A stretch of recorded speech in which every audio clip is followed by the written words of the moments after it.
ഏങ്ങുന്നിതാ.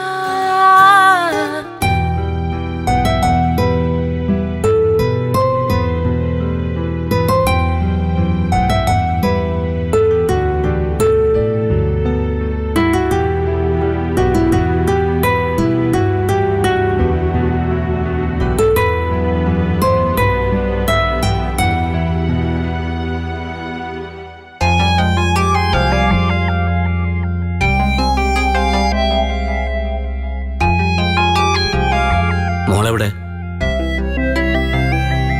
ഉറങ്ങുന്നു. താമാ, ഇവിടെ വന്നിരിക്കൂ.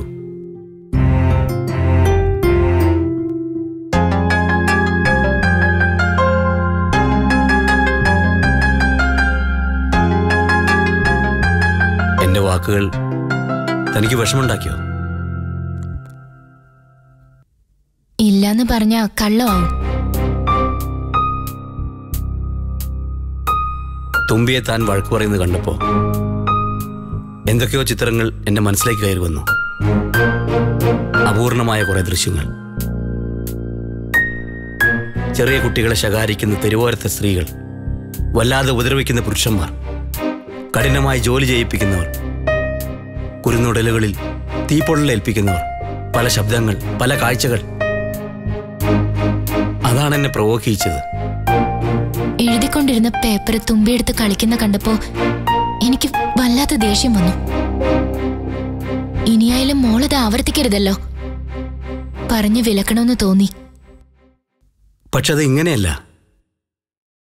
എന്തിനാണ് താൻ ശിക്ഷിക്കപ്പെടുന്നതെന്ന് കുട്ടികൾക്ക് മനസ്സിലാവുന്നൊരു പ്രായമുണ്ട്.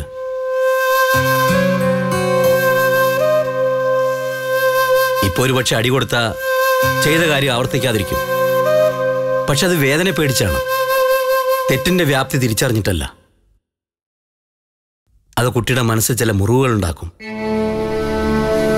അങ്ങനെ മുറിവ് പറ്റിയൊരു തുമ്പിയാണോ നമുക്ക് വളർത്തേണ്ടത്? ഈ പറയുന്നതൊക്കെ വലിയ ചിന്തകളാ. പ്രായോഗിക ജീവിതത്തിൽ ഇത്തരം ചിന്തകൾ എത്രമാത്രം ഫലിക്കുമെന്ന് എനിക്കറിയില്ല. ഞാനൊരു സാധാരണ അമ്മയാ. എല്ലാ സാധാരണ സ്ത്രീകളെയും പോലെ പെട്ടെന്ന് ദേഷ്യം വരും. മക്കളെ വഴക്കും പറയും. എന്നോട് ഉടക്കാൻ വന്നതാണോ? അങ്ങനെ ഞാൻ ഉദ്ദേശിച്ചിട്ടില്ല. ഉദ്ദേശിച്ചാലും പ്രയോജനമില്ല. ഞാൻ തന്റെ പ്രകോപനം ഏറ്റുപിടിച്ചാലല്ലേ പ്രശ്നമുണ്ടാവൂ. നന്ദന സാധാരണ അമ്മയായിക്കോളൂ. പെട്ടെന്ന് ദേഷ്യവും വന്നോട്ടെ. ആ ദേഷ്യം തനിക്ക് എന്നോട് തീർക്കാം. എന്നാലും തുമ്പിയോട് വേണ്ട. അതെന്താ, ഒരാളുടെ മാത്രം സ്വകാര്യ സ്വത്താണോ തുമ്പി? ആണെങ്കിൽ അത് ഞാൻ സമ്മതിച്ചു തരില്ല. ഞാനും കൂടെ വന്നാ തുമ്പിയെ സാന്ത്വനത്തിൽ നിന്ന് ഏറ്റെടുത്തത്. എങ്കിൽ സാന്ത്വനത്തിൽ ചെന്ന് സൂപ്രണ്ടിനോട് പരാതി പറയും. സ്ത്രീകളുടെ പരാതികൾ അനുഭാവപൂർവ്വം പരിഗണിക്കുന്ന അറിയാലോ. തുമ്പി പെൺകുട്ടി ആയതുകൊണ്ട് ആ നിലയ്ക്കും എന്റെ ഭാഗത്തെ ആരും നിൽക്കൂ. അതുകൊണ്ട് ഒറ്റപ്പെടൂന്ന് ഓർത്തോ? ആര്?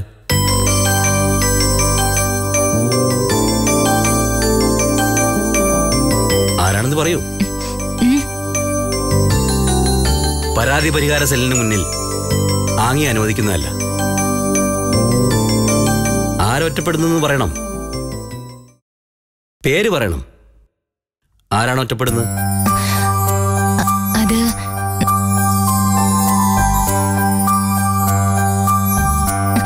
എനിക്ക് പരാതിയില്ല.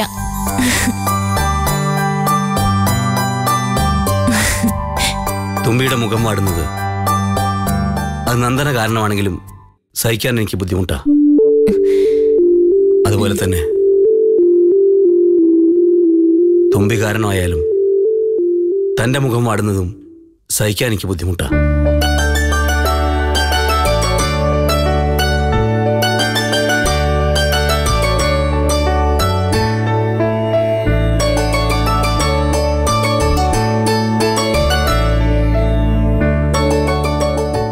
എങ്ങനെ? എനിക്ക് മനസ്സിലായില്ല ജലജ പറഞ്ഞത്. എനിക്ക് മനസ്സിലാവാത്ത കാര്യ. സുപ്രിയ പറഞ്ഞത് അതേപടി ഞാൻ രവി അറിയിച്ചെന്നേ ഉള്ളൂ. പ്രിയ എന്നിട്ട് എന്നോടൊന്നും പറഞ്ഞില്ലല്ലോ. രവി എങ്ങനെയായിരിക്കും പ്രതികരിക്കുകയെന്ന് അവൾക്കറിയാം. അതുകൊണ്ടാണ് പറയാതിരുന്നത്. എന്നെ മീഡിയേറ്റർ ആക്കിയാൽ കിട്ടാനുള്ളത് ഞാൻ മേടിച്ചോളൂല്ലോ. നമ്മളോട് ചോദിക്കാതെയാ അവൾ പുതിയൊരു ഡോക്ടറെ പോയി കാണാൻ തുടങ്ങിയത്. അത് പോട്ടെ, കൊച്ചുകുട്ടിയൊന്നുമല്ല സുപ്രിയ, അതിനുള്ള സ്വാതന്ത്ര്യം അവൾക്ക് ഉണ്ടെന്ന് വെക്കാം. പക്ഷേ ഡോക്ടറെ കണ്ടത് ഗുണത്തിനോ ദോഷത്തിനോ എന്നാണ് എനിക്ക് സംശയം. സംശയം വേണ്ട, ഗുണത്തിനല്ല ദോഷത്തിനാ. കുട്ടികൾ ഉണ്ടാവില്ലെന്നുള്ള വിവരം ഡോക്ടർ വഴി ഹരിപ്രസാദിനെ അറിയിക്കുക. ഹരി എങ്ങനെ റെസ്പോണ്ട് ചെയ്യുമെന്ന് പ്രിയയ്ക്ക് വല്ല ധാരണയുണ്ടോ? അവളുടെ മനസ്സിൽ എന്താണെന്ന് എനിക്കൊരു പിടിയില്ല രവി. സാധാരണഗതിയിൽ ഒരു ഡോക്ടർ ഇതിനൊക്കെ കൂടെ നിൽക്കുവോ? അതിനായിരിക്കും അവൾ പലതവണ ഡോക്ടറെ കാണാൻ പോയത്. മനഃപൂർവ്വം നമ്മളെ ഒഴിവാക്കിയതാ. ഈ വെളിപ്പെടുത്തൽ കാരണം വലിയ പ്രശ്നങ്ങൾ ഉണ്ടാവുമെന്ന് ജലജ അവളെ പറഞ്ഞ് മനസ്സിലാക്കിയില്ലേ? അതിനെക്കുറിച്ച് അറിയാൻ മേലാത്ത ആളാണെങ്കിലല്ലേ പറഞ്ഞു മനസ്സിലാക്കേണ്ടി വരുന്നുള്ളൂ. എല്ലാ വരും വരായികളും അവൾക്കറിയാം. അതിനെ എങ്ങനെ ഫേസ് ചെയ്യണമെന്ന് പ്ലാൻ ചെയ്തിട്ടുണ്ടെന്നാണ് എനിക്ക് തോന്നുന്നത്. ഇതിനായിരുന്നെങ്കിൽ എന്തിനാ അവൾ ഹരിപ്രസാദുള്ള കല്യാണത്തിന് തയ്യാറായി? അതും ഞാൻ ചോദിച്ചു. എന്തായിരുന്നു മറുപടി? അവൾ തയ്യാറായതല്ല, അച്ഛനും അമ്മയും കൂടി ആത്മഹത്യാ ഭീഷണി മുഴക്കി കല്യാണത്തിലേക്ക് തള്ളിവിട്ടതാണത്രേ. മറ്റൊരാരോപണം കൂടിയുണ്ട്. കുട്ടികളുണ്ടാവില്ലെന്നുള്ള പ്രിയയുടെ പ്രശ്നം കല്യാണത്തിന് മുമ്പേ ഹരിപ്രസാദിനെ അറിയിക്കാതിരുന്നതാണ് എല്ലാ പ്രശ്നത്തിനും കാരണമെന്ന്. അതും നമ്മളുടെ മിസ്റ്റേക്കാണെന്നാ അവള് പറയുന്നത്. അത് മാത്രമല്ല, എല്ലാം നമ്മുടെ മിസ്റ്റേക്ക് തന്നെയാ. ആവശ്യത്തിലധികം സ്വാതന്ത്ര്യം കൊടുത്ത് മോളെ വളർത്തിയില്ലേ? അവളുടെ എല്ലാ ഇഷ്ടത്തിനും കൂട്ടുനിന്നില്ലേ? ഒടുവിൽ പ്രശ്നങ്ങൾ ഉണ്ടായപ്പോ സപ്പോർട്ട് ചെയ്ത് കൂടെ നിന്നു. പിടിച്ച് നല്ല നല്ല അടി കൊടുത്ത് മുറിയിൽ പൂട്ടിയിടേണ്ടതായിരുന്നു. അതെങ്ങനെയാ? മോളോട് അങ്ങേയറ്റത്തെ സ്നേഹമല്ലേ? അപ്പൊ ഇങ്ങനെ തന്നെ അനുഭവിക്കണം. ആ ഡോക്ടറുടെ പേരോ നമ്പറോ തരാൻ പറഞ്ഞിട്ട് സുപ്രിയ കേൾക്കുന്നില്ല. ഒരിക്കൽ ഡോക്ടറുടെ പേര് അവള് പറഞ്ഞതാ, ഞാനതങ്ങ് മറന്നു. അല്ലെങ്കിൽ ഡോക്ടറെ ചെന്ന് കണ്ട് നമുക്ക് അവരുടെ കാര്യങ്ങൾ അവതരിപ്പിക്കാമായിരുന്നു. ചെയ്യേണ്ട വേറൊരു കാര്യമുണ്ട്. നമ്മൾ ഹരിപ്രസാദിനെ കാണുക, എന്നിട്ട് എല്ലാ വിവരങ്ങളും അയാളോട് തുറന്നു പറയാ, അപ്പോളജി നടത്തുക. ഹരിയുടെ സ്വഭാവവും സംസ്കാരം വെച്ച് നോക്കുമ്പോ എനിക്ക് തോന്നുന്നു അയാളുടെ പ്രതികരണം പോസിറ്റീവ് ആവുന്ന. പക്ഷെ രവി, ഇതൊരു പുരുഷന്റെ അഭിമാനത്തെ അല്ലെങ്കിൽ വിശ്വസ്തതയെ തന്നെ ചോദ്യം ചെയ്യുന്ന വിഷയമാണ്. എത്ര സംസ്കാരം ഉണ്ടെന്ന് പറഞ്ഞാലും റിയാക്ട് ചെയ്യുന്നത് നമ്മൾ പ്രതീക്ഷിക്കുന്ന പോലെ ആവണമെന്നൊന്നുമില്ല. പിന്നെ എന്ത് ചെയ്യണമെന്നാ ജലജയുടെ അഭിപ്രായം പറ. സുപ്രിയ എന്നോടല്ലേ ഇക്കാര്യം പറഞ്ഞത്. രവി അവളോടൊന്ന് സംസാരിക്കേ, എന്നിട്ട് പ്രിയെ പിന്തിരിപ്പിക്കേ. അല്ലെങ്കിൽ നമ്മൾ എന്തെങ്കിലും കടുങ്ക ചെയ്യുമെന്ന് ഭീഷണിപ്പെടുത്തിയാലും സാരമില്ല. അതേ രക്ഷയുള്ളൂ. വെറും ഭീഷണിയല്ല, കടുങ്കൈ ചെയ്യേണ്ടി വരും.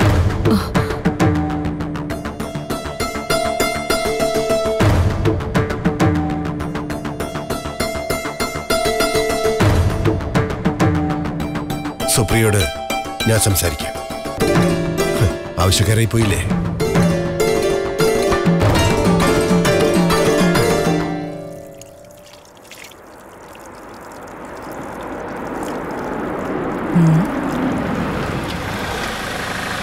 ഓ, ഇനി ഇവന്റെ ഒരു കുറവും കൂടി ഉണ്ടായിരുന്നുള്ളൂ.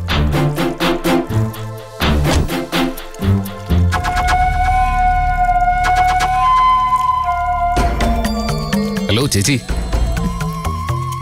ആ, ഹരിപ്രസാദോ? എന്താ? ഉദയവർമ്മയില്ലേ? എല്ലാരും ഉണ്ട്. അങ്ങോട്ട് ചെന്ന് ബെല്ലടിച്ചാ മതി.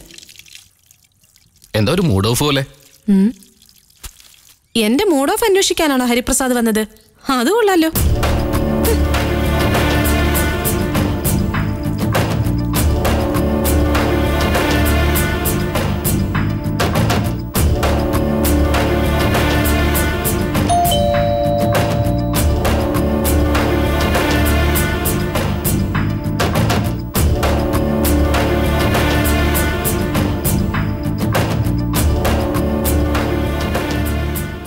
ഹലോ ഹരിപ്രസാദ്.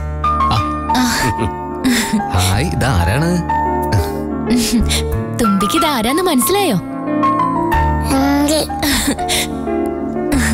ഹരി അങ്കിൾ. ഇന്നും ഒറ്റയ്ക്ക് വന്നിരിക്കുന്നു. ഞാനൊന്നും പറയുന്നില്ല. കഴിഞ്ഞ തവണ സുപ്രിയം കുട്ടിയാൻ വന്നപ്പോ നന്ദനയില്ലായിരുന്നു. അതിപ്പോ എന്റെ കുഴപ്പ. മനഃപൂർവ്വം ഇല്ലാതിരുന്നതല്ല. വരുന്നതിന് മുൻപൊന്ന് വിളിച്ചറിയിക്കാനുള്ള സാമാന്യ മര്യാദ കാണിച്ചോ? എന്നിട്ട് എനിക്ക് പഴി. മുൻകൂട്ടി അറിയിച്ച നന്ദന ആവശ്യമില്ലാത്ത ഒരുക്കങ്ങൾ നടത്തും. ഓ,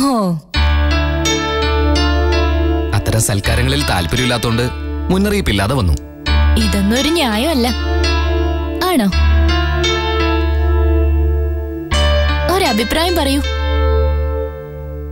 പറയട്ടെ, ആരുടെ ഭാഗത്താ മിസ്റ്റേക്ക്? നന്ദന പറഞ്ഞത് ശരിയല്ലേ? കണ്ടോ? എന്നാ ഹരിപ്രസാദ് പറഞ്ഞതിലാണ് ശരിയുള്ളത്. നല്ലൊരാളോട് അഭിപ്രായം ചോദിച്ചത്. ഇതൊക്കെ മോൾക്ക് വേണ്ടി കൊണ്ടുവന്ന തുമ്പിക്ക് പാകവും നോക്കണം, ഇല്ലെങ്കിൽ മാറ്റിയെടുക്കാം. സൽക്കാരങ്ങളിൽ വിശ്വാസമില്ലാത്തവര് സമ്മാനങ്ങൾ കൊടുക്കുന്നതിലൊരു അഭംഗിയുണ്ട്. കുഞ്ഞുങ്ങളുടെ കാര്യത്തില് ചില പ്രത്യേക പരിഗണനകളുണ്ട്. ഇന്ത്യൻ ഭരണഘടന വരെ പറഞ്ഞിട്ടുണ്ട്. ഇതങ്ങോട്ട് വാങ്ങിച്ചേ. വാങ്ങിക്ക, പിടിച്ചോ. അതെ, തുടർന്നുള്ള തർക്കം ചായ കുടിച്ചുണ്ടായല്ലോ. എന്നാ വാ.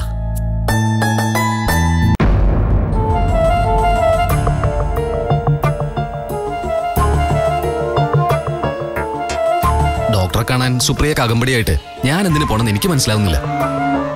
അതിലെന്താ തെറ്റ്? ഇപ്പൊ നന്ദന ഡോക്ടറെ കാണാൻ പോയപ്പോ എത്ര തവണ ഉദയവർമ്മ വന്നു? കുടുംബ സുഹൃത്തായ ഡോക്ടറെയാ ഞാൻ കാണുന്നത്. അല്ലെങ്കിൽ പുള്ളിക്കാരൻ കൂടെ വരുമായിരുന്നു? ആവശ്യമുണ്ടെങ്കിൽ വരണ്ടേ? ലേബർ റൂമിലെ ഭാര്യയുടെ പ്രസവത്തിന് ഭർത്താവ് നിൽക്കുന്ന ഏർപ്പാട് നമ്മുടെ നാട്ടിലും ആയി കഴിഞ്ഞു. സുപ്രിയ ലേബർ റൂമിലേക്കല്ല, ഡോക്ടറുടെ കൺസൾട്ടിംഗ് റൂമിലേക്കാ പോകുന്നത്. ഹരിയേട്ടനൊന്ന് കൂടെ ചെന്നാലെന്താ? ഹസ്ബൻഡിനെ അല്ലാതെ മറ്റാരെങ്കിലും അയാൾക്ക് വിളിക്കാൻ പറ്റൂ? ഒരു സെക്കൻഡ് ഒപ്പീനിയൻ ചോദിച്ചത് അബദ്ധമായെന്ന് തോന്നുന്നു. നമ്മൾ ആഗ്രഹിക്കുന്ന തന്നെ ആയിരിക്കണം മറ്റുള്ളവരുടെ ആഗ്രഹം നിർബന്ധം പിടിക്കുന്നത് അത്ര സുഖമുള്ള കാര്യമല്ല. അപ്പൊ ഞാൻ ഡോക്ടറെ മീറ്റ് ചെയ്യണമെന്നാണ് താൻ പറയുന്നത്? തീർച്ചയായും ആവശ്യമുള്ള കാര്യമാണത്. സുപ്രിയയുടെ ഡോക്ടർ ആരാ? ഏതൊരു ലേഡി ഡോക്ടറാ? അതുപോലും നിശ്ചയമില്ല. ഭർത്താക്കന്മാരായി ഇങ്ങനെ വേണം.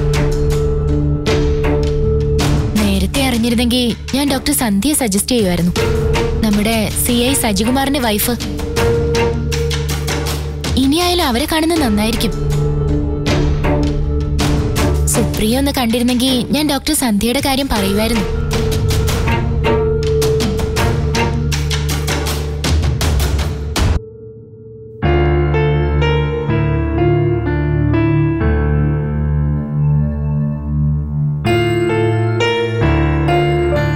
സുപ്രിയ, സുപ്രിയ, മോളിപ്പോ വണ്ടി എടുത്ത് പുറത്തേക്ക് പോയല്ലോ. ഞാൻ ചോദിച്ചപ്പോ അച്ഛനോടോ അമ്മയോടോ എന്തോ സംസാരിക്കാനുണ്ടെന്ന് പറഞ്ഞു. ഞാൻ കരുതി നിങ്ങൾ രണ്ടുപേരും കൂടിയാ പോയതെന്ന്. ഹരി, ഇത്തരം കാര്യങ്ങളിൽ ഞാൻ അഭിപ്രായം പറയുന്നത് ശരിയാണോന്ന് എനിക്കറിയില്ല. സുപ്രിയ സൂചിപ്പിച്ചത് കൊണ്ട് മാത്രം പറയണമെന്ന് തോന്നി. അതിൽ അപാകതയുണ്ടെങ്കിൽ എന്റെ വിവരക്കേടാണെന്ന് വിചാരിച്ചാ മതി. ഡോക്ടറെ കാണുന്ന കാര്യ ആവശ്യമാണെങ്കിലും ആഗ്രഹമാണെങ്കിലും സുപ്രിയക്ക് പറയാനുള്ള ആൾ മോനല്ലേ? ഡോക്ടറെ കാണാൻ ഞാൻ ചെല്ലാന്ന് പറഞ്ഞല്ലോ, പിന്നെന്താ? നന്ദന നിർബന്ധിച്ചതുകൊണ്ടാ ഹരി അതിന് സമ്മതിച്ചതെന്നാ പ്രിയ വിശ്വസിച്ചിരിക്കുന്നത്. അതാ കുട്ടിക്ക് പ്രശ്നമായത്. നന്ദനയുമായി ഞാൻ സംസാരിച്ച വിവരം തുറന്നു പറഞ്ഞതാ പ്രോബ്ലം. പല കാര്യങ്ങളിലും ഒളിവും മറവും വേണം, അതാ നാട്ടുകാർക്ക്. ഞാൻ തുറന്ന് സംസാരിച്ചപ്പോ ആ സത്യസന്ധത സുപ്രിയ എന്തുകൊണ്ട് മനസ്സിലാക്കുന്നില്ല? ഒരു ഭാര്യയുടെ സ്ഥാനത്ത് നിന്ന് ചിന്തിക്കുമ്പോ ഭർത്താവിന്റെ സ്ഥാനത്ത് നിന്ന് ചിന്തിക്കുന്ന ആളിനെ പറ്റി ഓർക്കണം. അങ്കിളിനെ ആന്റി ഞാൻ കാണാൻ പോയതല്ലേ, പോയിട്ട് വരട്ടെ. ഇനി ഡോക്ടറെ അടുത്തേക്ക് അവരെയും കൂട്ടി പോയാൽ മതി. അങ്ങനെ പറയല്ലേ ഹരി. ഒരെടുത്തുചാട്ടക്കാരിയാണ് സുപ്രിയ എന്ന് കരുതിയാൽ മതി. എപ്പോഴും അങ്ങനെ ഒരു ആനുകൂല്യം കൊടുക്കുന്നതുകൊണ്ടാ അയാൾ പല കാര്യങ്ങളും ആവർത്തിക്കുന്നത്.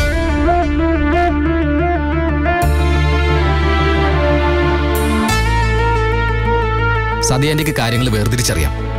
അതുകൊണ്ട് വെറുതെ ഇങ്ങനെ സുപ്രിയയ്ക്ക് വേണ്ടി സംസാരിക്കരുത്, മറിച്ച് അയാളോടാണ് സംസാരിക്കേണ്ടത്.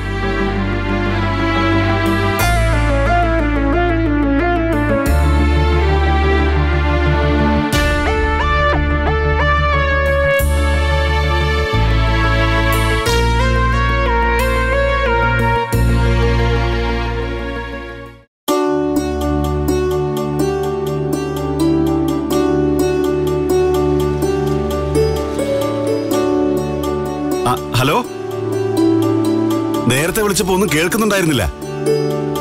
ആ, ഞാൻ നാട്ടിലാ. കഴിഞ്ഞ ആഴ്ച വന്നതേ ഉള്ളൂ. മനസ്സിലായില്ലേ? അരവിന്ദനാ മാഷേ, ബഹ്റിനിലുള്ള അരവിന്ദൻ. നാട്ടിലെ സർവത്ര മൊബൈൽ ടവറാ. പക്ഷേ പലയിടത്തും ഫോണിന് റേഞ്ചില്ല. എന്താ മാഷേ? അതെന്താ? മാഷ് ഫോൺ എടുത്ത് എന്നെ ഒന്ന് വിളിച്ചാ പോരായിരുന്നോ? എടാ അരവിന്ദ, എനിക്ക് ഇന്നത് വേണമെന്ന് പറഞ്ഞാൽ ഞാൻ ബഹ്റിനിൽ നിന്ന് വാങ്ങിക്കൊണ്ട് വരില്ലേ? ശരി മാഷേ, ശരി, ഞാൻ വീട്ടിലേക്ക് വരാം. Okay, thank you. Excuse me. Yes. ഞാൻ ഉദ്ദേശിക്കുന്ന ആള് തന്നെയാണോന്ന് അറിയില്ല. ബഹ്റിനിൽ വർക്ക് ചെയ്യുന്ന മിസ്റ്റർ അരവിന്ദൻ. അതെ. ഒരു രവികുമാറിനെ അറിയാവോ? അങ്ങനെ പേര് മാത്രം പറഞ്ഞാൽ. TB ജംഗ്ഷൻ അപ്പുറം മാർത്തോമ ചർച്ചിന്റെ മുമ്പിലൂടെയുള്ള റോഡിലാ വീട്. ദുബായിലായിരുന്നു കുറച്ചു നാള്. ഓ, നമ്മുടെ വയറൻ രവിയേട്ടൻ. വൈഫിന്റെ പേര് ജലജ. അതെ, അറിയാം. ഞാൻ കുറച്ചു വർഷം ദുബായിലുണ്ടായിരുന്നു. അന്നുള്ള പരിചയമാ. ഞാൻ പുള്ളിക്കാരന്റെ സണ്ണിലോ ആണ്. പേര് Hariprasad. Oh, I see. Glad to meet you. പിന്നെ വയറിനെന്ന അമ്മായിച്ചനെ കുറിച്ച് പറഞ്ഞത് മറന്നുകളാ. നമ്മള് മലയാളികൾ അങ്ങനെയാണല്ലോ ആളുകളെ തിരിച്ചറിയുന്നത്. It's okay. ഞാനും രവിയേട്ടനും പരിചയക്കാരാണെന്ന് ഹരിപ്രസാദിന് എങ്ങനെ അറിയാം? അങ്കിള് പലതവണ പറഞ്ഞിട്ടുണ്ട്. ഞാൻ താങ്കളെ കോണ്ടാക്ട് ചെയ്യണമെന്ന് പലതവണ ആഗ്രഹിച്ചെങ്കിലും നടന്നില്ല. ഇപ്പോഴെന്തായാലും നേരിൽ കണ്ടല്ലോ. നാട്ടിൽ ബാങ്ക് അക്കൗണ്ട് ഒന്നുമില്ലേ? എനിക്കോ? അതെ. അങ്കിള് പറയുന്നത് നാട്ടിൽ ബാങ്ക് അക്കൗണ്ട് ഇല്ലെന്നാണ്. അതുകൊണ്ട് എനിക്ക് വാടക കൃത്യമായിട്ട് അടയ്ക്കാൻ പറ്റുന്നില്ല. സുപ്രിയയുടെ അച്ഛനെ ഏൽപ്പിച്ചിട്ട് പുള്ളിക്കാരൻ ട്രാൻസ്ഫർ ചെയ്യാന്നൊക്കെ പറഞ്ഞ അക്കൗണ്ട് നമ്പർ തന്നാല് ഞാനിനി നേരിട്ട് റെന്റ് അടയ്ക്കാം. SMS ചെയ്താലും മതി. എന്റെ നമ്പർ തരാം. ഹരിപ്രസാദ് പറയുന്നത് എന്താണെന്ന് എനിക്ക് മനസ്സിലാകുന്നില്ല. ഏത് വാടകയുടെ കാര്യമാ? വീടിന്റെ റെന്റ്. വീടോ? താങ്കളുടെ പുതിയ വീട്ടിൽ വാടകയ്ക്ക് താമസിക്കുന്നത് ഞാനും വൈഫുമാണ്. അതറിയില്ലായിരുന്നോ? എന്തോ ആശയക്കുഴപ്പമുണ്ട്. ഞാൻ അങ്ങനെ ഒരു വീട് വാടകയ്ക്ക് കൊടുത്തിട്ടില്ല. ഇല്ലേ? ഇല്ലെന്നേ. അപ്പോ കല്ലുപാലം കഴിഞ്ഞുള്ള UP സ്കൂളിനടുത്തുള്ളൊരു വീട്, അത് താങ്കളുടേതല്ലേ? ഓ, അത് ഞാൻ സ്ഥലം വാങ്ങിച്ച് പണിയിച്ച വീടാ. അത് പക്ഷേ രവിയേട്ടൻ എന്റെ കയ്യിൽ നിന്ന് വാങ്ങിച്ചല്ലോ. കുറെ നാളായല്ലോ കച്ചവടം നടന്നിട്ട്. രൊക്കം ക്യാഷും തന്നു. അതിപ്പോ രവിയേട്ടന്റെ സ്വന്തം വീടാ. അല്ല, ഇങ്ങനെ ഒരു കൺഫ്യൂഷൻ വരാൻ എന്താ കാരണം? അതെ, ഹലോ, ഒന്ന് നിന്നേ. ഹലോ, എന്താ ഇത്?